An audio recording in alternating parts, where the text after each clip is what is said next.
Nearly 1,000 souls, one jungle graveyard, and a single plastic cassette that captured it all.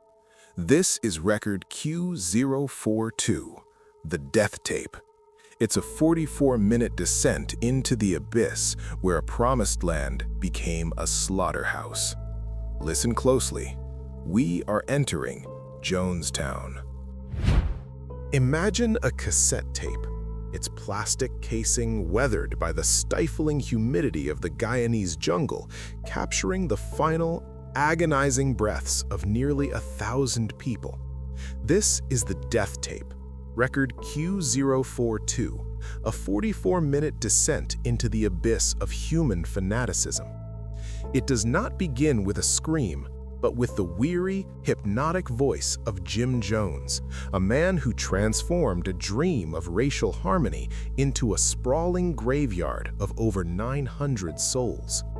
"We didn't commit suicide," he tells his followers as children wail in the background. "We committed an act of revolutionary suicide, protesting the conditions of an inhuman world."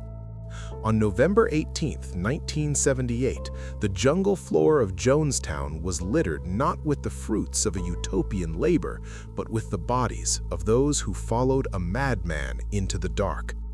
It is a recording that defies logic, a sonic monument to the terrifying power of total isolation and the utter erosion of the individual will. Today, we listen to the echoes of a paradise lost, where the promised land became a slaughterhouse, and the final word spoken was not freedom, but peace, the cold, permanent peace of the grave. To understand the horror of the final tape, one must look back at the beginning of the People's Temple. In the mid-1970s, Jim Jones was a celebrated figure in San Francisco, a charismatic preacher who advocated for civil rights, social justice, and communal living.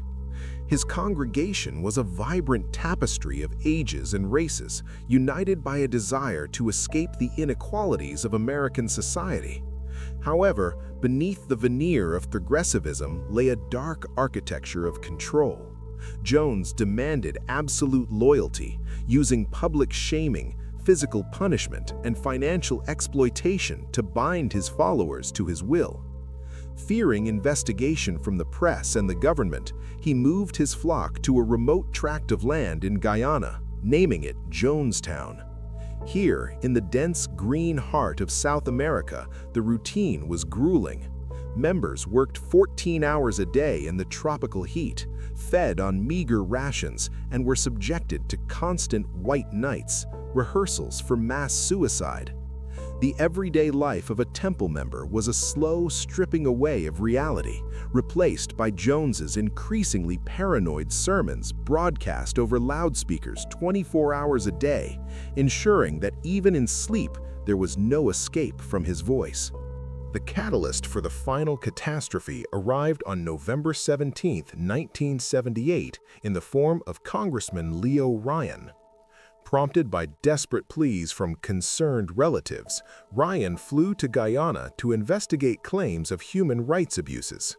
At first, the commune presented a facade of happiness, even hosting a musical performance for the visitors. But the illusion shattered when several members slipped notes to the congressman, begging for a way out.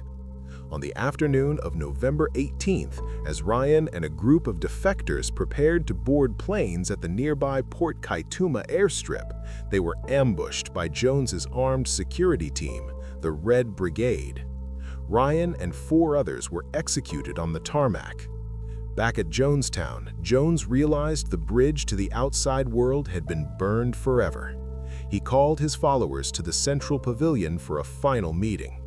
The air was thick with the scent of cyanide and grape-flavored Flavor-Aid. The tape recorder was switched on, capturing the sound of a community being systematically dismantled by its leader. What followed was a step-by-step descent into mass murder, disguised as a final, defiant choice. The death tape reveals a harrowing psychological battlefield where the primary weapon was Jones's voice, a mixture of paternal soothing and jagged paranoia. As the meeting begins, he informs the crowd that the secret police are coming and that the only dignified response is to step over to the other side. The investigation of the tape shows a chillingly organized process. Medical staff and nurses, led by Dr. Larry Schacht, had already prepared large vats of purple liquid laced with cyanide, Valium, and Phenergen. Jones didn't start with the adults. He targeted the children first. He argued that they should be saved from the suffering of the world. This was a calculated move. Once a parent watched their child die, their own will to live vanished, replaced by a hollow, grief-stricken compliance. The recording captures the sound of metal spoons clinking against cups and the low hum of the generator, while Jones maintains a terrifyingly calm cadence, insisting that death is merely a sleep and a transition to a higher state of being.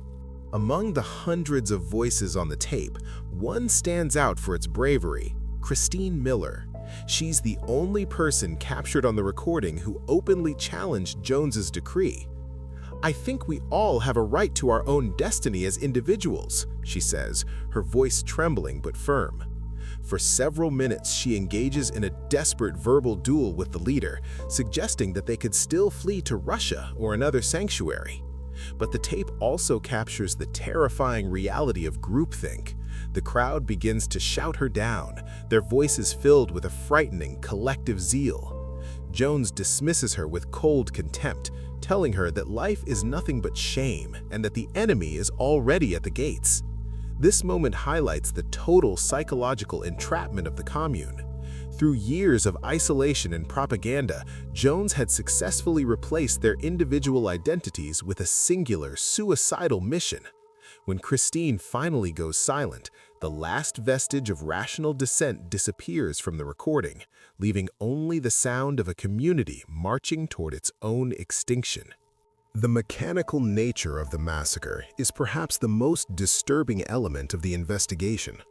As the poison was administered, first via syringes into the mouths of infants and then in cups for the adults, Jones continued to lecture the dying.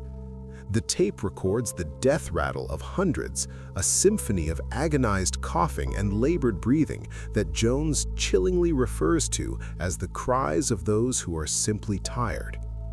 The investigation later revealed that not everyone went willingly.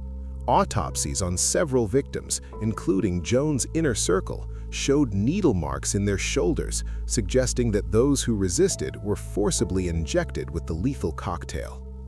The tape captures the chaotic transition from a structured meeting to a scene of mass slaughter. The music of the People's Temple Choir plays softly in the background, a surreal and haunting accompaniment to the unfolding horror.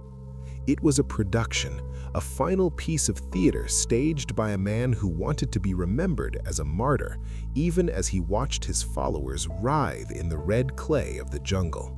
When the sun rose over Jonestown the following morning, the silence was absolute. Guyanese soldiers who first arrived on the scene described a landscape that looked like a carpet of clothes until they got closer and realized they were walking among bodies. The visual evidence was staggering, hundreds of people lying face down, often with their arms around one another, as if they had fallen asleep in a macabre embrace.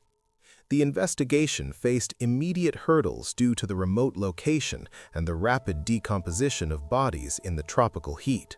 Over 900 people lay dead, including 304 children. Jim Jones himself was found on the pavilion floor with a single gunshot wound to the head, a final act of cowardice that spared him the agonizing death by cyanide he had forced upon his followers. The discovery of the death tape near his body provided the only window into the final hour, turning a mass grave into a crime scene of unprecedented proportions. It forced the world to confront the reality that a utopian vision could be weaponized into a cult of death, leaving behind a legacy of trauma that still resonates decades later. The aftermath of Jonestown triggered one of the largest and most complex forensic recovery operations in American history. Because the massacre occurred on foreign soil, jurisdictional confusion delayed the arrival of U.S. military transport planes. For days, the bodies lay under the blistering sun, making autopsies nearly impossible and identification a nightmare of dental records and fingerprints. Back in the States, the public was gripped by a mixture of horror and disbelief. How could so many people, diverse, educated, and seemingly rational, be led to such a desolate end?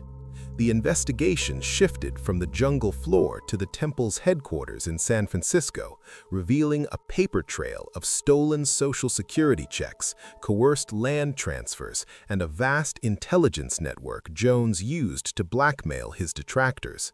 The final tape became the primary evidence of a crime that transcended mere murder.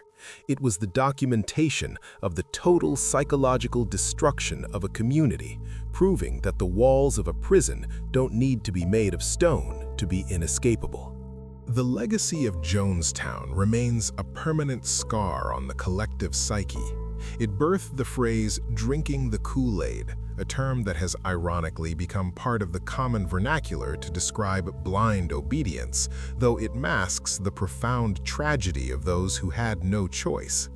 For the survivors, those who were away on assignments or managed to flee into the jungle as the shooting began, the death tape is a ghost that never stops screaming. They describe a Jim Jones who was not just a leader, but a drug-addicted tyrant who used a cocktail of barbiturates to fuel his delusions of grandeur. The investigation into the tape's background noise even suggested that some of the applause heard was canned or coerced, a final attempt to manufacture consent for the historical record. The families of the victims still gather annually at a memorial in Oakland, California, where many of the unidentified remains are buried. For them, the tape is not a piece of true crime trivia, but the recorded heartbeat of a family tree that was violently uprooted in a single humid afternoon. As the recording of Q042 clicks to an end, the silence that follows is more profound than any words Jim Jones ever spoke. It is the silence of 918 dreams extinguished by a man who mistook control for divinity. The Jonestown Massacre remains a haunting case study in the fragility of the human mind and the dangers of absolute power. It serves as a grim warning about the dark side of charisma and the devastating cost of isolation. We are left with the images of the colorful vats, the scattered syringes, and the endless rows of bodies in the clearing. But most of all, we are left with the voice on the tape, a voice that promised a new world but delivered only a graveyard. The final tape of the People's Temple is more than a historical artifact. It is a sonic warning from the past, echoing through the decades to remind us that when we surrender our critical thought to a single individual, we are already walking toward the vat. Jonestown was not a victory of faith, but a triumph of fear, forever etched in the magnetic tape of a jungle nightmare. 918 dreams extinguished in a single afternoon. Jonestown remains a grim warning about the cost of total isolation and the loss of critical thought. But what do you think? Was it a mass suicide or a calculated mass murder? Let me know your theories in the comments. If this deep dive moved you, please hit the like button and subscribe to join our community. Thank you for watching, and remember, stay vigilant. Until next time.